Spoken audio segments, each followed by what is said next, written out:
बेचारे जो जिम्मेदार खेती का काम 12 महीने मेहनत का बर्ताव जाड़े गर्मी में करते हैं, वो बहुत परेशान है। उनकी जमीनें बढ़ गई। जहाँ जमीन उनकी 10 एकड़ थी, वहाँ जमीन उनकी 1 एकड़ हो गई। उनके भी बच्चे हो गए, उनकी जमीन से हाथ भी निकल गई। वो बेचारे किसान दुखी, एक तरह से दुख नहीं, आए दिन चारों तरफ से तूफान। कोई आंदोलन कर रहा, कोई हड़ताल कर रहा, कोई तोड़फोड़ कर रहा, कोई स्कूल जला रहा, कोई झोपड़ी जला रहा, कोई गांव जला रहा, कोई दफ्तर जला रहा, कोई बसों को जला देता है, कोई ट्रेनों को जला देता है। क्या मतलब ये कभी किसी ने ये सोचा है कि ये नुकसान किसका होगा, या किसका नुकसान हो गया, या भविष्य में क्या होगा इसका? सारे देश के किसान जो देश में 80% मिट्टी में काम मेहनत का करते हैं, ये सारा का सारा बोझा, ये सारा का सारा नुकसान, टैक्सों का बोझा, फिर ये नुकसान, ये सब किसान देते हैं। इनकी तरफ किसी ने अभी तक ध्यान नहीं दिया। कहने को कह दिया होगा, लेकिन ध्यान इनकी तरफ किसी की तरफ नहीं आया। ये बहुत परेशान है। इन्होंने कुएं का कर्जा ले लिया, नाली का कर्जा ले लिया, खाद का कर्जा ले लिया, बिजली का कर्जा ले लिया, जानवर का कर्जा ले लिया, अन्य ट्रैक्टर का कर्जा ले लिया, और किसी चीज का कर्जा ले लिया। बहुत परेशान बेचारे, इतने परेशान है कि आए दिन रोज टैक्स, आए दिन रोज टैक्स, 12 महीने में 12 बार टैक्स, फिर बीच बीच में टैक्स। ये कहाँ तक? क्या इनके पास कोई पेड़ है जो फरता हो उसमें से तोड़ के दे दिया जाए? कुछ सोचा जाता। अगर आपने हमको सबको अपना बच्चा समझा होता तो शायद ये बात लोगों के सामने ना आई होती। समस्त जगत के प्राणियों को, इस मानव को प्रजातंत्र में अगर इंतजाम करने वाले अपना बच्चा समझ ले तो ये बात शायद अपने बच्चों के लिए ना हो।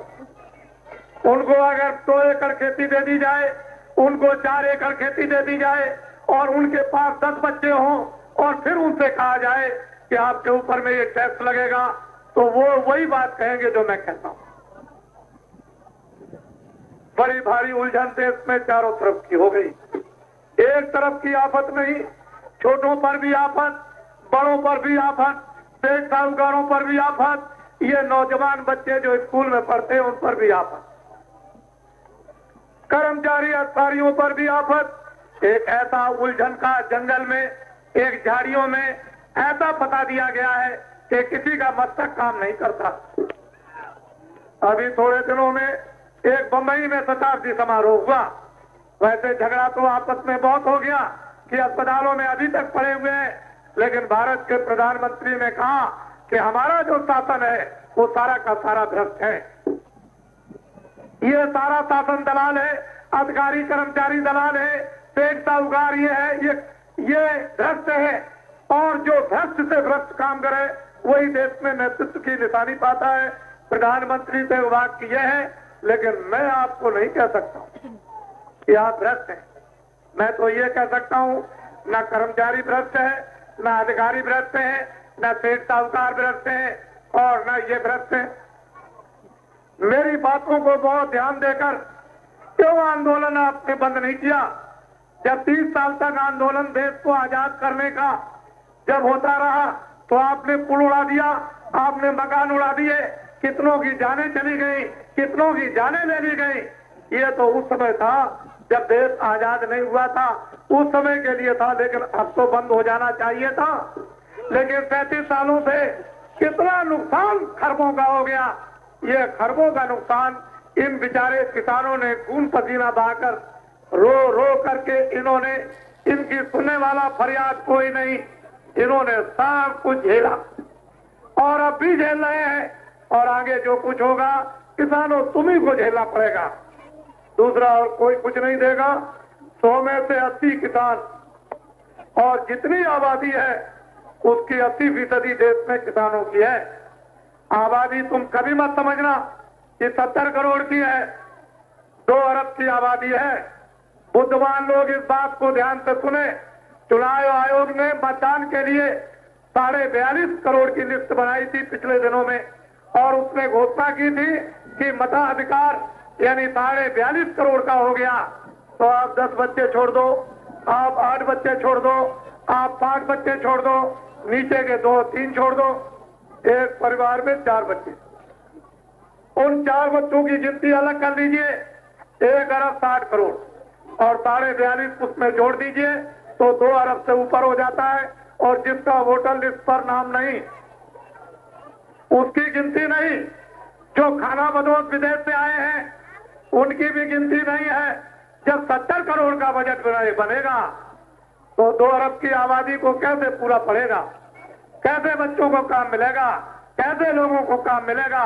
इतनी फैक्ट्रियां देश के अंदर जो निर्माण की गई उसमें से 12 आने पड़ी हुई है खराब और 4 आने, उनमें से 2 आने कभी चलती है कभी बंद और 2 आने फैक्ट्री चल रही।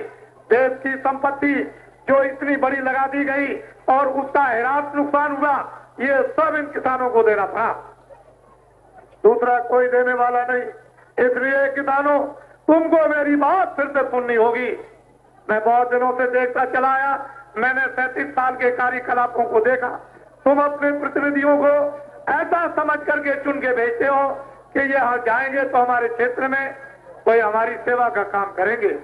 तुमने एमएलए एमपीओ को चुन के दिल्ली और पटना में भेज दिया, ये तुमने ठीक किया कि तुम्हारी सेवा करेंगे। तुम्हारी तो कांचा अच्छी थी, लेकिन वहां पहुंच गए तो हाथ पे हाथ धरती।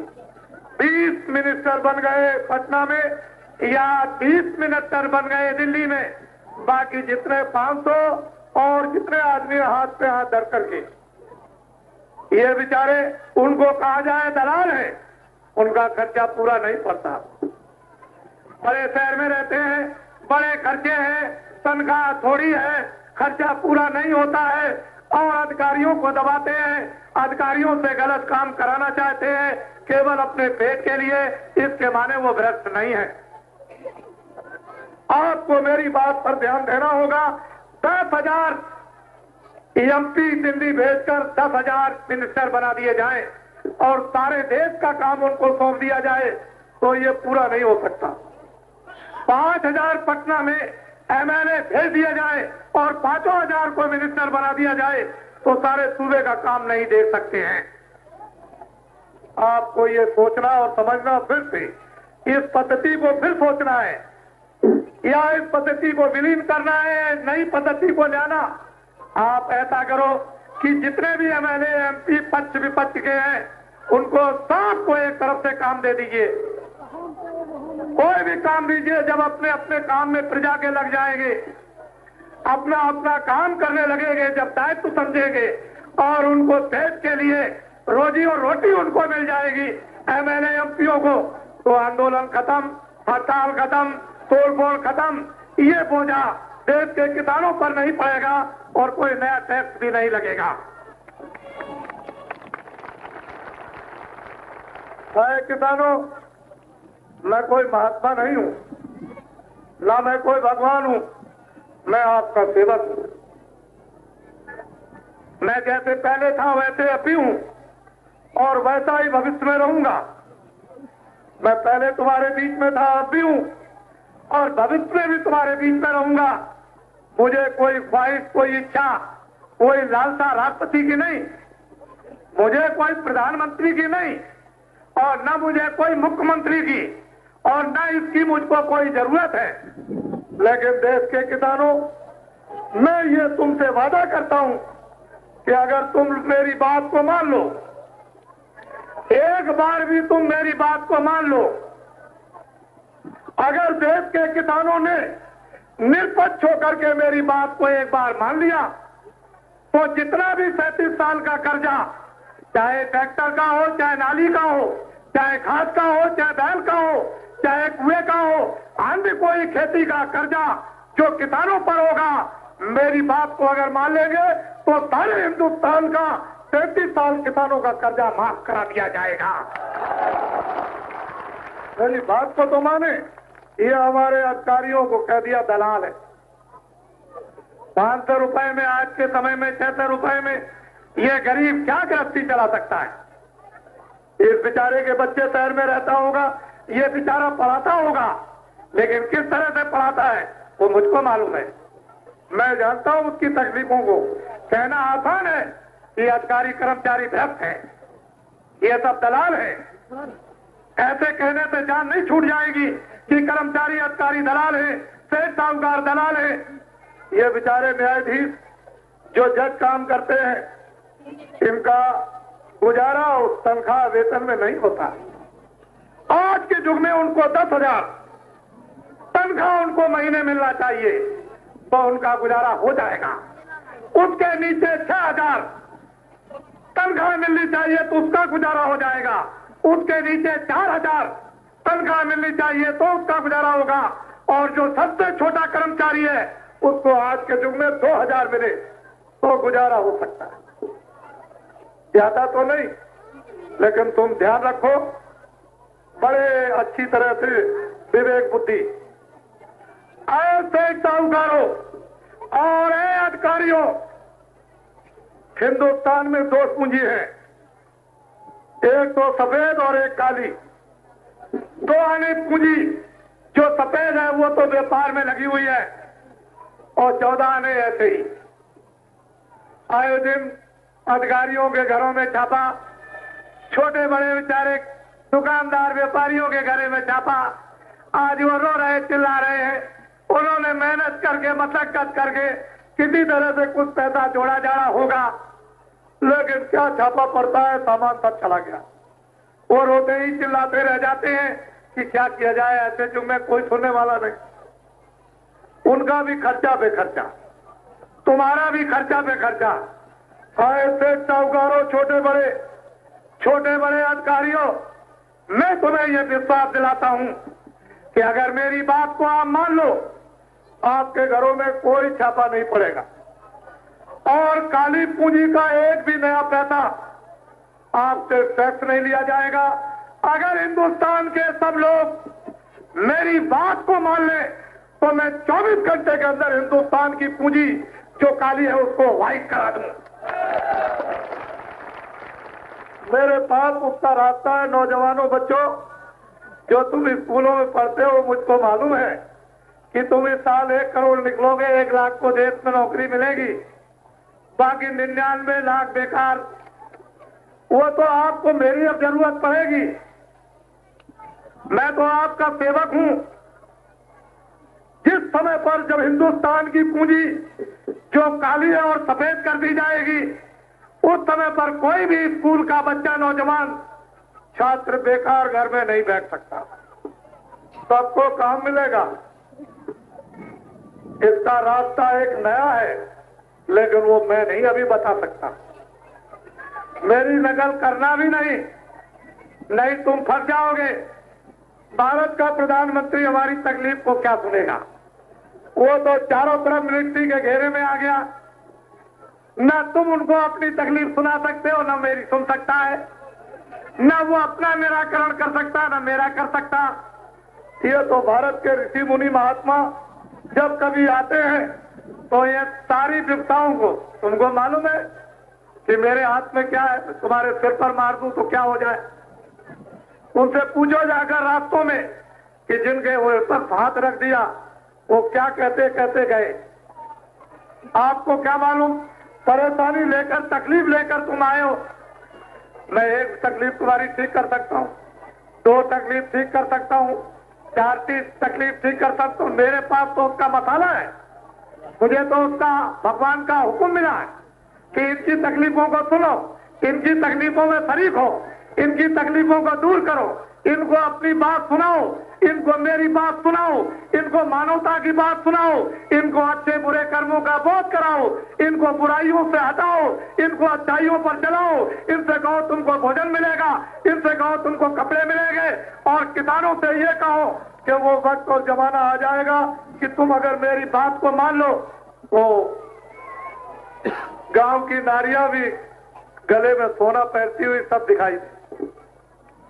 अरे सोने की बात तो छोड़ो, हीरा पहनते हुए दिखाई दे।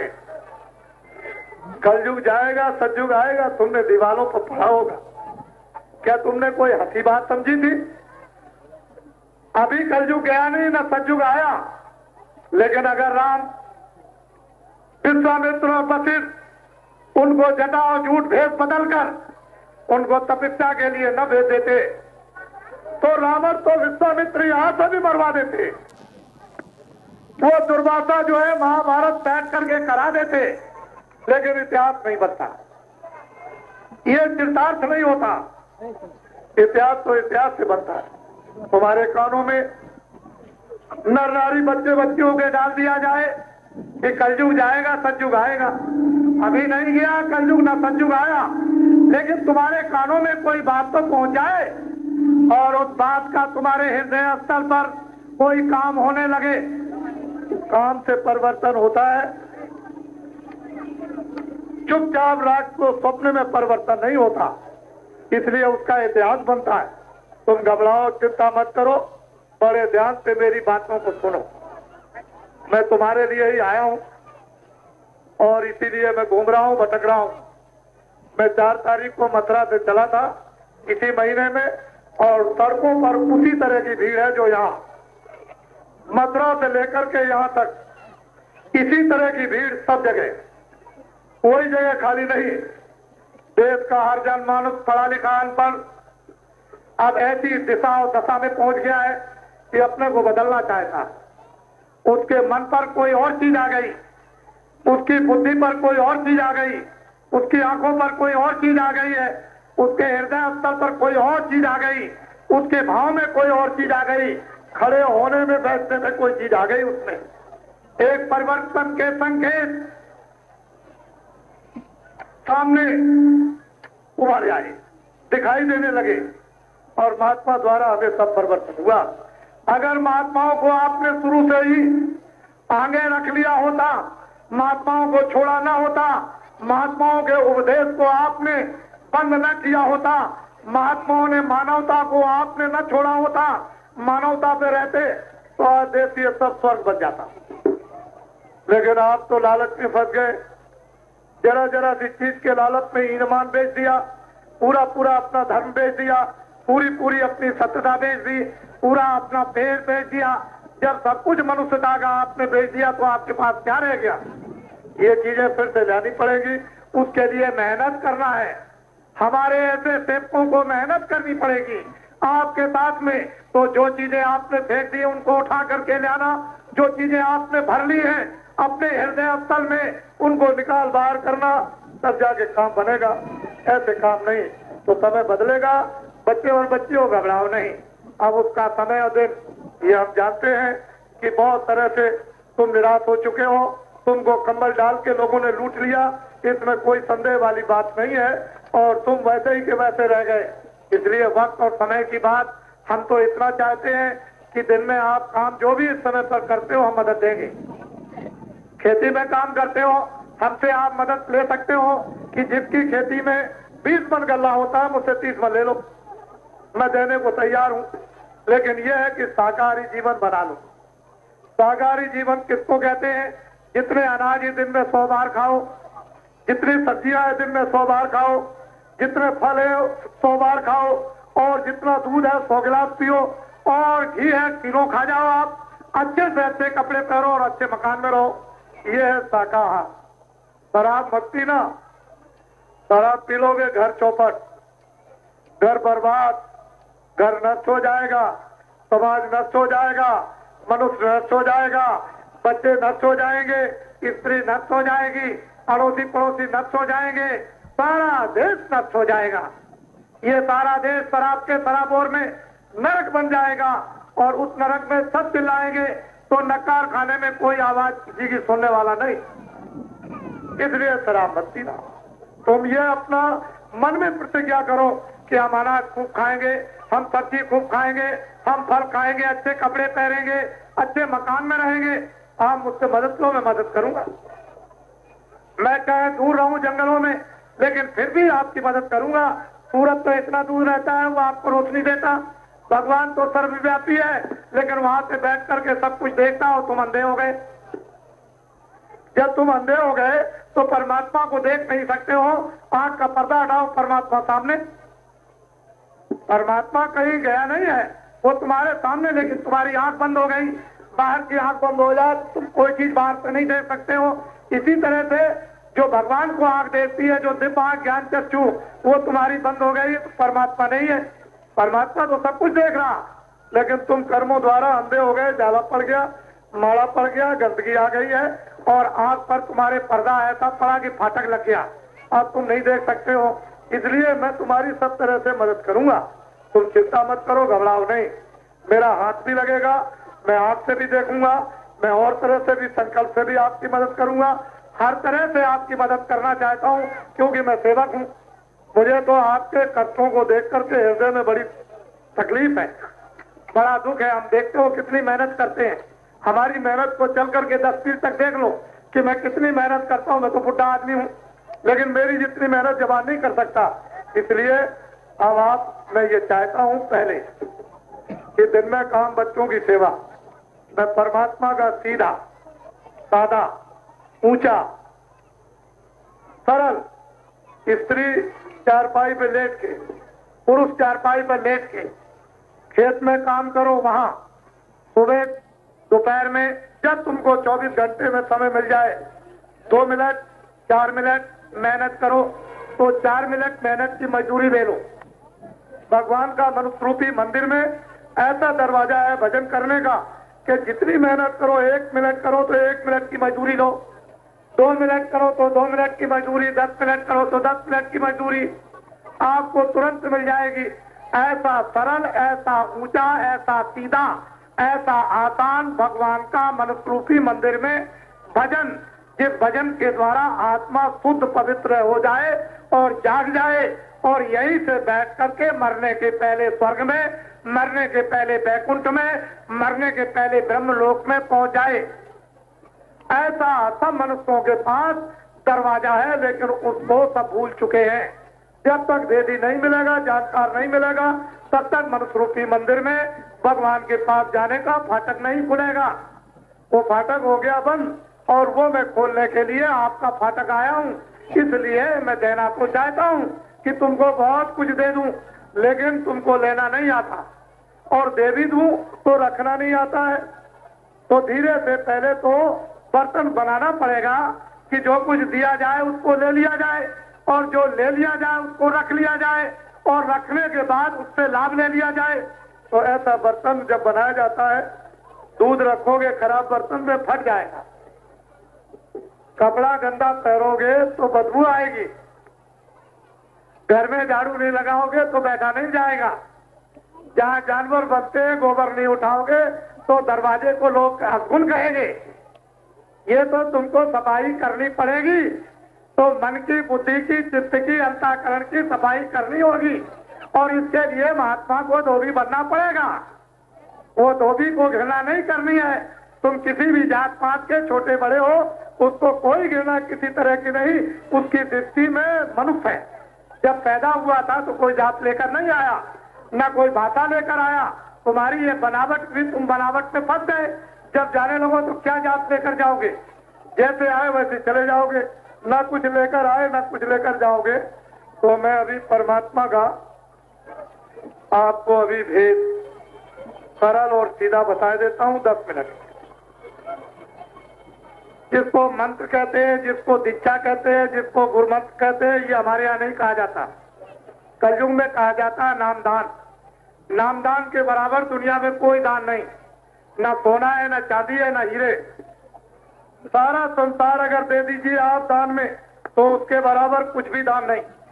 ऐसा अनमोल आत्माओं का दान, और मनुष्य रूपी मंदिर में उसका खजाना भरा हुआ है, और तुमको उसका मालूम नहीं, और तुम ऐसे ही रोते चिल्लाते चले जा रहे हो। अगर तुमको ये संपत्ति, ये दौलत मिल जाए तो तुम कृतज्ञ ना हो जाओ, तुम सुखी ना हो जाओ, तुम प्रसन्न ना हो जाओ, तुम आनंदित ना हो जाओ, लेकिन तुमको ये चीज मिली नहीं, तो मैं तुमको देता हूँ, घबराओ नहीं। सीधी सरल जो मैं बोलूंगा, सब लोग एक साथ एक आवाज में बोलना।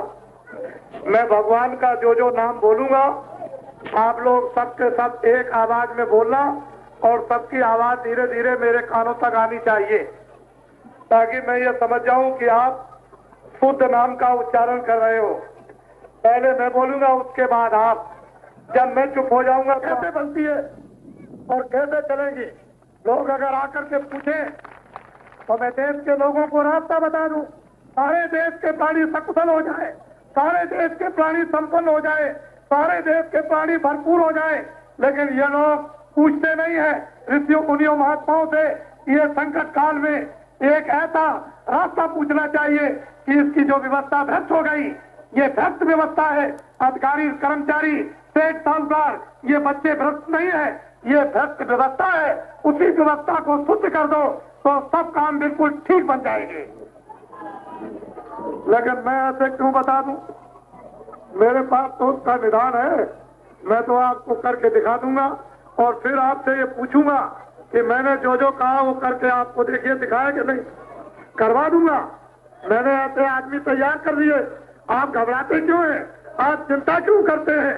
अगर राम ने बोरा पैर दिया, कृष्ण ने बोरा पैर दिया और मोहम्मद ने बोरा पैरा और ईसा मसीह ने बोरा पैरा तो करोड़ों ने बोरा पैर लिया।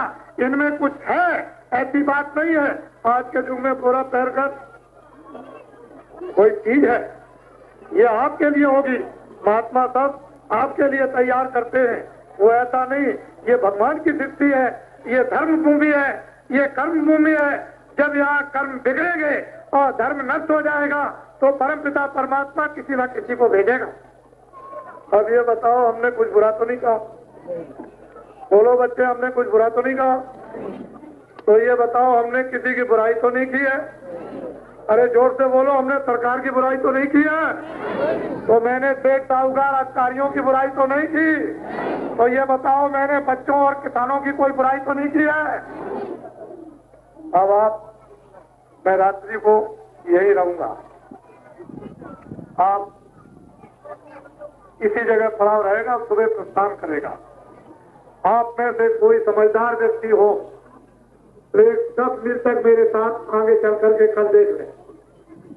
रास्ते की भीड़ों को मेरे साथ चल करके 10 मिनट तक वो देख लें कि रास्ते सड़कों पर जनता कैसे आती, तो आपकी समझ में आ जाएगा कि सारे संसार का माहौल, सारे संसार इंसानों और मनुष्यों के भाव, मनुष्यों की कांक्षा और इच्छा, ये सारे देश में फैल गए। हम तो स्वयं मेहनत करते हैं, हम किसी पर आधारित नहीं है। हम अपनी मेहनत पर विश्वास रखते हैं और अपने भगवान पर। इसीलिए हम आपसे कहते हैं कि आप हमारी बात को मान लो। अगर मान लिया आपने तो एक ऐसे युग में परिवर्तित हो जाओगे, ऐसे युग में प्रवेश हो जाओगे कि आपने कभी ऐसी कल्पना स्वप्न में भी नहीं की थी। और नहीं तो वो कष्ट आएगा, वो तकलीफ आएगी कि सारी दुनिया के लोग ऐसे खड़े होकर के रोएंगे। लेकिन मैं तो समय पर भी आपकी मदद करूंगा। मैं तो आपको अपना समझता हूं। मैंने ये कब समझा है कि आप मेरे नहीं हो।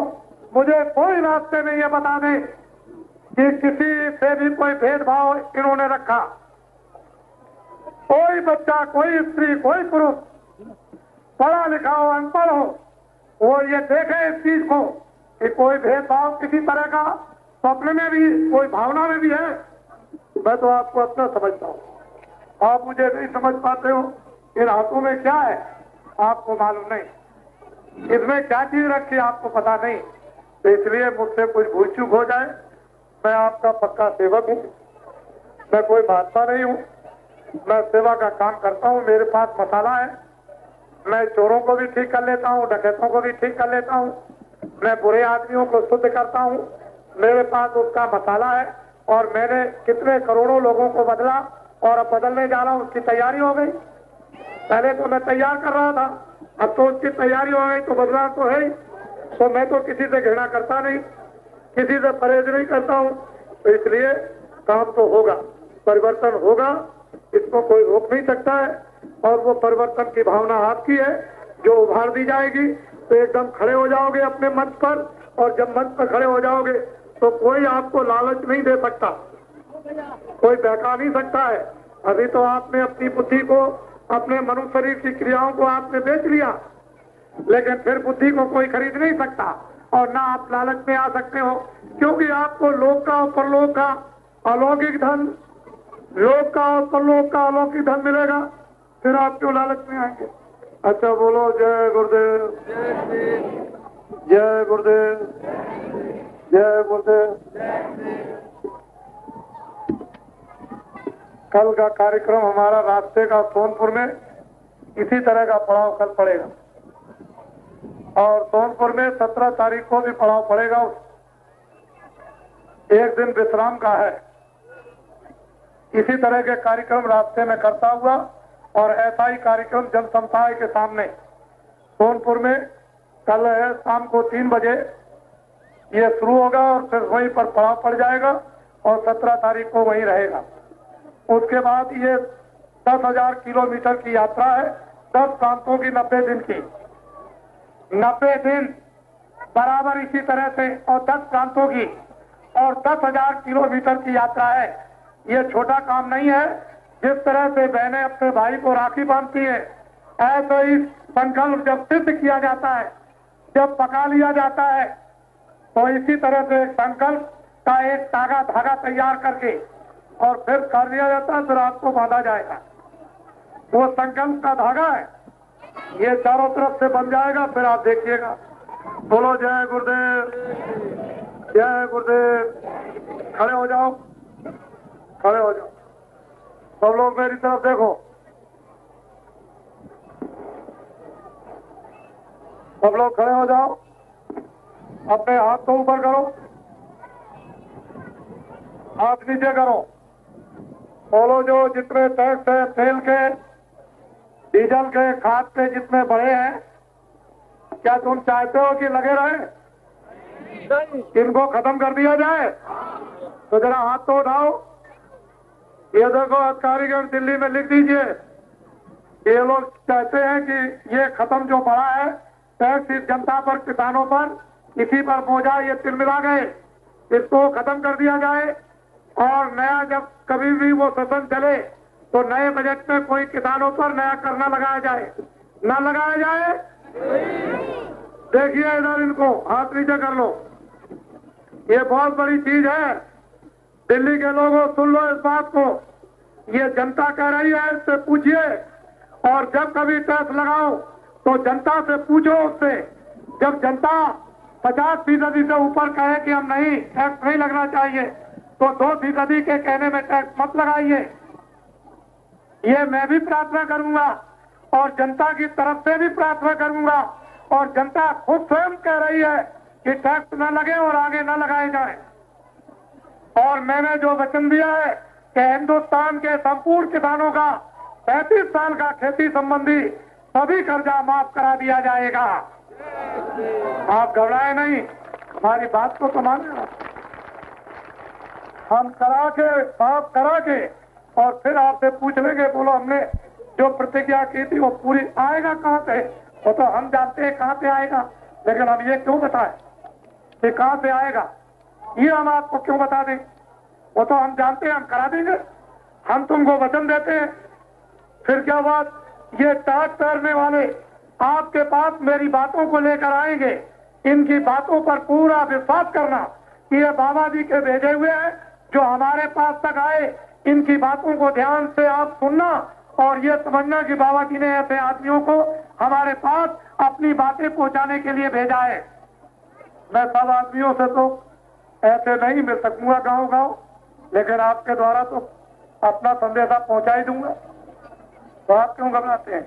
मैं आपकी तो, अगर मेरी बात और जनता की बात को न माना तो मैं भगवान के दरबार में इन सब की तरफ से ऐसी दरख्वास्त दूंगा। ये मेरी दरख्वास्त दी हुई कभी ना मंजूर नहीं होती है, वो आपके लिए मंजूर हो जाएगी। और फिर मैं आपको बता दूंगा कि देखो ये क्या हो गया। मैं सब काम करूंगा। मैं कोई आंदोलन नहीं करता, न कराता, न कोई हड़ताल करता, न कराता, न कोई तोड़फोड़ करता, न कराता, और न किसी की बुराई करता हूँ। मैं तो मानव मात्र के लिए ये सब काम करना चाहता हूँ। और वही रास्ता जब निकलेगा तभी समृद्ध तुम बनोगे। बोलो जय गुरुदेव, जय गुरुदेव, जय गुरुदेव, जय गुरुदेव।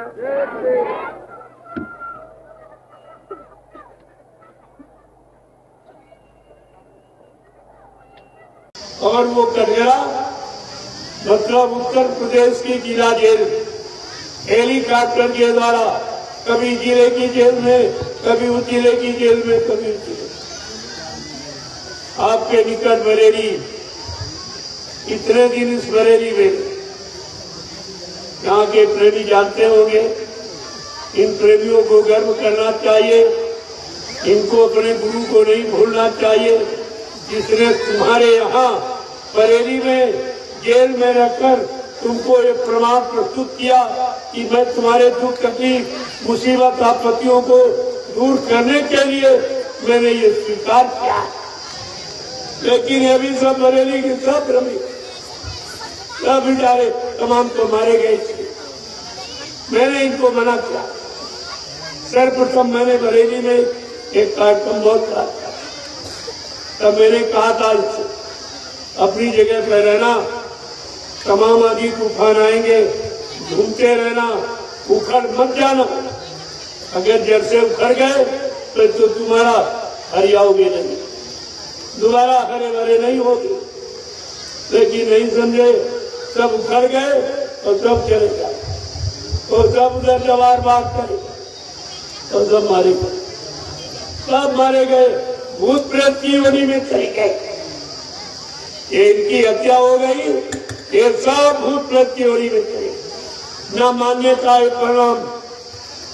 उस समय ये सब मेरे साथ हटवा में, जब मैं हटवा में गया सर्वप्रथम, तो वहां पर एक महात्मा जी थे, उन्होंने मुझे बुलाया था।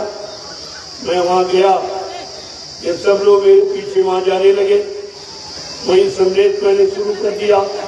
धीरे धीरे सब लगे थे और ये सब बैठे नहीं गए, सब कितिर मित्र गुरु को छोड़कर, गुरु दरबार को छोड़कर, गुरु के वचन वादों को भुलाकर ये सब इधर उधर भटक गए और ये सब मारे। आज भी इनकी समझ में नहीं आ रहा कि हमारे यहाँ बरेली में बाबा जी जेल में रहे। हम सबको प्रमाण देने के लिए, हम सबके अंदर उत्साह भरने के लिए, तुम्हारा उत्साह और प्रमाण गुरु ने इतना कष्ट उठाया तो तुम्हारे अंदर एक भी नहीं रहा, तुम सब भ्रमित हो गए। बरेली के सारे सत्संगी भ्रमित, किसी की समझ में नहीं आया ये सब क्या। ये भ्रमित हुए उसी का तो एक कारण है। अभी क्या आगे और परेशानियां आ रही, तब तुमको हर पल घड़ी गुरु याद आएगा। वो बरेली जेल की घटना तुमको बराबर याद आएगी, तुम्हें मजबूर करेगी, तुम्हें धिक्कारेगी, तुम्हें क्रंचित करेगी। तुमने अपने गुरु को नहीं पहचाना, तुम्हारे जिले में कारागार में रहकर तुम्हें इशारा किया, तुम्हारे को तुम्हें प्रोत्साहित किया, तुम भूल गए, तुम भ्रमित हो गए, तुम गुरु को नहीं पहचान पाए, तुम गुरु की चरण में विश्वास के साथ नहीं रह पाए। तुम्हारा क्या होगा? तुम्हें तो क्षमा भी नहीं होगी, क्योंकि ये त्याग तुम्हारे यहाँ जेल में करके दिखाया, तुम्हें तो क्षमा भी नहीं होगी। और तुमने यह सब गुनाह किया और आज भी गुनाह कर रहे। अभी तुम्हारे समझ में नहीं आ रहा, इस सम्राट मालिक ने हमारे लिए हमारे जिले में आकर कारागृह में कैदी की तरह बेली हथकड़ी पहनते रहे। कौन सी खुशी थी? वो खुशी थी अपने भक्तों, हमारे भक्तों पर, हमारे मुरीदों पर, हमारे शिष्यों पर कोई आपत्ति मुसीबत न आने पाए। ये कमजोर दिल के हैं, ये टूट जाएंगे, हमसे छूट जाएंगे। लेकिन तुम तो फिर भी छूट गए, तुमने गुरु को छोड़ दिया। गुरु ने तुमको नहीं छोड़ा, तुमने छोड़ा। ये अपराध तुमने किया है, इसकी सजा तुम्हें भोगनी पड़ेगी। तुम्हें तो मजबूत प्रमाण दिया, बरेली जेल में रहकर ये प्रमाणित कर दिया कि मैं तुम्हारे लिए, तुम्हारे जिले की जेल में कारागृह में आया हूँ, तुम्हें कारागृह से मुक्त कराने। और 9 महीने की जेल जो गर्भवास में होती, उससे छुटकारा दिलाने के लिए ये बाहर में प्रमाण प्रस्तुत किया कारागार का। लेकिन तुम लोग कुछ समझ नहीं पाए, तुम्हारे इतनी गहराई तुम्हारे पास बच्चों की कहां जो तुम समझ। लेकिन बताई जा रहा, तब तो समझना चाहिए आपने कितना बड़ा अपराध किया। ये तो बरेली जेल का इतिहास कोई भुला नहीं सकता। ये तो इतिहास है और इतिहास से तुम वंचित हो गए। तुम जिले के प्रेमियों, तुम वंचित हो गए। तुमने नहीं समझ पाया कि हमारे गुरु ने हमको प्रमाण देने के लिए हमारे जिले के कारागार को स्वीकार किया। मेरी अचकरी पहल कर रहे कि देख मैं तेरे लिए सब कर रहा हूँ, तू अपनी जगह पर स्थिर रहना और अपनी जगह सब बढ़ गए। सब उधर लगे पाकिस्तान चले गए, मारे गए, बेघर हो गए। अब बिल्कुल एकदम भूमिहीन अब बेघर हो गए। अब मारे मारे घूम रहे, एक एक रोटी के लिए मोहताज, क्योंकि तुमने बिना सोचे समझे ये काम किया। बिना विचारे जो करे सो पाछे पछताए, काम बिगाड़े अपनों जग में हो जाता है। अरे तुम्हारी हंसी हो रही है, तुमने बिगाड़ दिया। मैंने इनको मना किया बहुत तेरा कि जल्दबाजी मत करो, जल्दी काम शैतान का, धीरज काम रहमान। तुम्हारे बस की ये बात नहीं है, तुम्हारे द्वारा कुछ नहीं होगा। तुम उस महापुरुष को तुमने देखा नहीं जिसकी बात करते। नेताजी को किसने देखा? नेताजी की स्पीच को किसने सुना? तो उस समय पैदा भी नहीं हुए थे। तुम उनकी बात करते हो जिनको देखा नहीं, जिनकी स्पीच अपने कानों से आपने सुनी नहीं। तुम सब सुनी सुनाई लोगों के मन गढ़ंत बातों में आकर के तुम अपना समय खराब करते हो। बाबा जी ने तो स्पष्ट कहा था, उन शक्तियों को तुम क्या समझोगे, वो तो महात्मा पहचानते। सुभाष एक महात्मा, सुभाष एक योगी। वो 100 साल का बन जाएगा, 50 साल का बन जाए, तुम क्या पहचानोगे? वो तो महात्मा जब आवाज लगाएंगे तब उनके दूरदर्शी प्लेटफार्म पर सारी शक्तियां खड़ी हो जाएंगी। बाबा जी ने कहा, फिर मैं उनको आदेश दूंगा, उनसे काम लूंगा, समाज का, देश का, धर्म का, न्याय का, सुरक्षा का, रोजी रोटी का, महंगाई, गरीबी, बेरोजगारी, ये सब काम उससे लिया जाएगा। उनका इतिहास बनेगा, उनकी लोग पूजा करेंगे। लेकिन ये इतिहास महात्माओं के द्वारा, लोभी लाचियों के द्वारा नहीं बने। लेकिन ये कोई नहीं माने। मैंने इनको कानपुर में इशारा किया था, बताया था, लेकिन हमारी बात इन्होंने नहीं मानी। तो हमने कहा नहीं मानोगे, किसी महापुरुष को अपने स्वार्थ का आधार बनाओगे तो कुदरत भारी मार लगाए। इन्होंने मेरी बात को नहीं माना और ये सब मर गए। इन्होंने पद को भी खराब, इन्होंने बदनाम कर दिया। तो बेचारे जो मारे गए उनकी कीमत कौन दे? उनका भी जो बेघर हो गए उनका घर कौन बना के देगा? भूमिहीन हो गए उनको भूमि जमीन कौन दे देगा? उनके बाल बच्चे जो आज एक एक रोटी के लिए मोहताज हैं, ये व्यवस्था कौन करेगा? आपको इस पर विचार करना। मैं सब इशारे में आपको बता देता हूँ, लेकिन ये काम किसी से होगा और किसी नाम के द्वारा कोई काम नहीं। जो काम होगा समय के जगह ये गुरुदेव नाम प्रभु के द्वारा, ये प्रभु का नाम, ये प्रभु काम करेगा। कोई आपको ये सब सोचना चाहिए।